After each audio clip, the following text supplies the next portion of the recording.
Hi there, Mystery Baker here. Hope you're all doing well. If you want to find out how I made this delicious cheese and onion quiche, then keep on watching.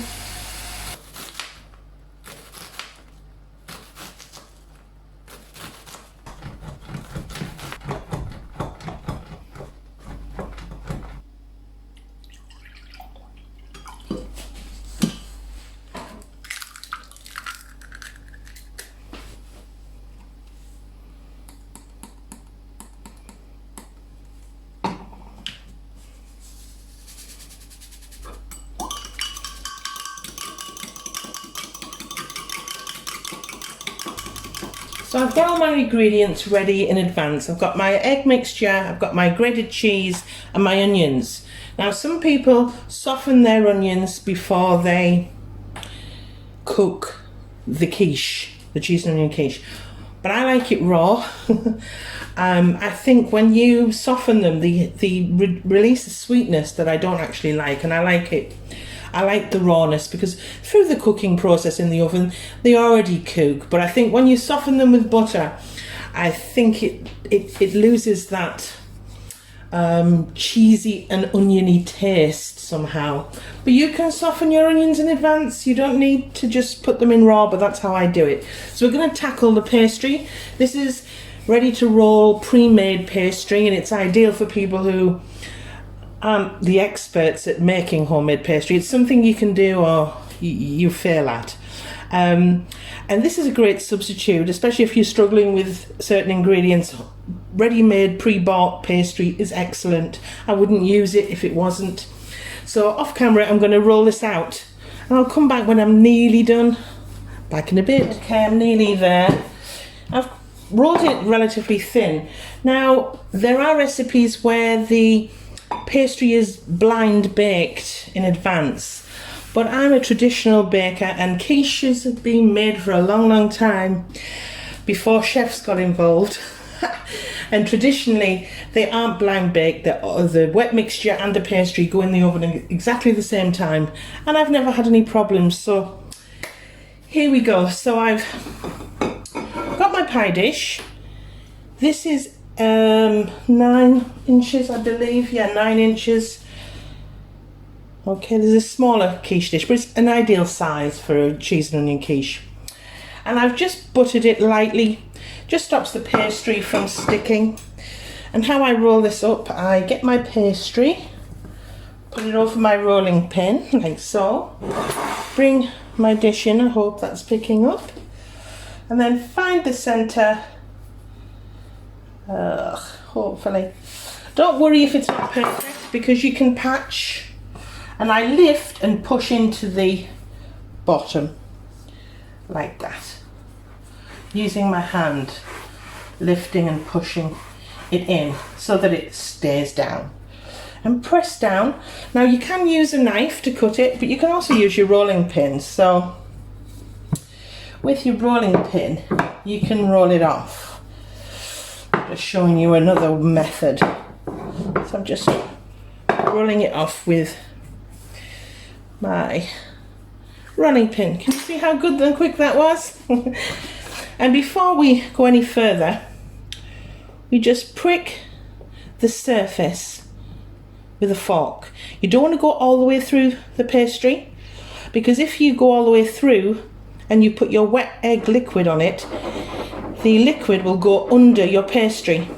So it's just pricking it gently, and it helps with the cooking process. It helps to cook your pastry and the filling at the same time. And I treat ready rolled pastry just the same way as I would treat homemade pastry. And I'll put this in the fridge for about 10 to 15 minutes. I'm going to get the kettle on. I'll be back in a bit. Okay, I've got my oven on. It's preheated at 190 or 170 degrees if it's fan assisted, and we're ready to assemble. So here we go. So I've got my onion, my cheese and my egg all ready. So I do it kind of like a factory production line, and I add a little bit of my onion. As I say, I add it raw. I don't like the softened onion because it gives off a sweetness that I really don't enjoy, but you can soften your onions. And a little bit of cheese, making sure it's evenly distributed. Doesn't have to be perfect, however. And if you want the kids to get involved, I'm sure they can. And again, a little bit of onion. I like a lot of onion. I like a lot of cheese. I like a lot of everything. So I'm just putting that onion all the way around. And again, topping up with the cheese, like so. Making sure you get into the nooks and crannies, at the edges especially. You can always tap it down. As I say, this is a little bit of onion here. As I say, this is one of my favourite quiches actually. I'm not an egg and bacon kind of girl. My family love egg and bacon quiche, but I'm more of a cheese and onion kind of girl. So I'm just popping them in. Keep going. A little bit of the cheese, and then you can be a bit more selective where you put the cheese at the end. It'll all melt down. And the final onion, like so, making sure you get plenty all the way around. This is a medium to large onion. Okay, and then we're ready for our liquid. Okay, and you bring your liquid in and make sure obviously it's all the egg and the milk is incorporated. I've added a little bit of salt.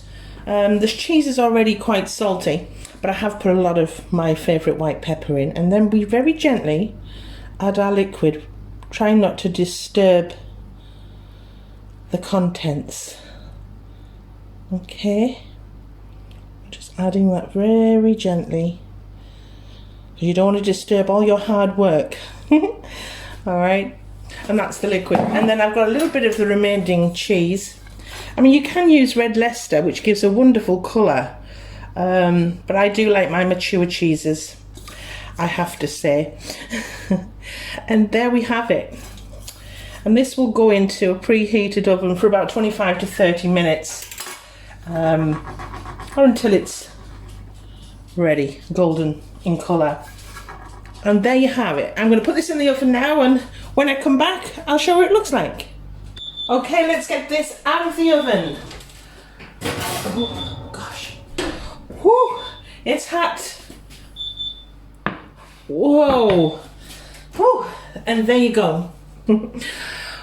It's my cheese and onion quiche with pre-bought pastry, and it looks and smells absolutely amazing. And the great thing about this quiche, it's, you know, best served at room temperature, but it's equally as good hot and equally as good cold. Please give me a thumbs up if you've liked this video, subscribe if you haven't already, and if you've got any questions, I will answer you.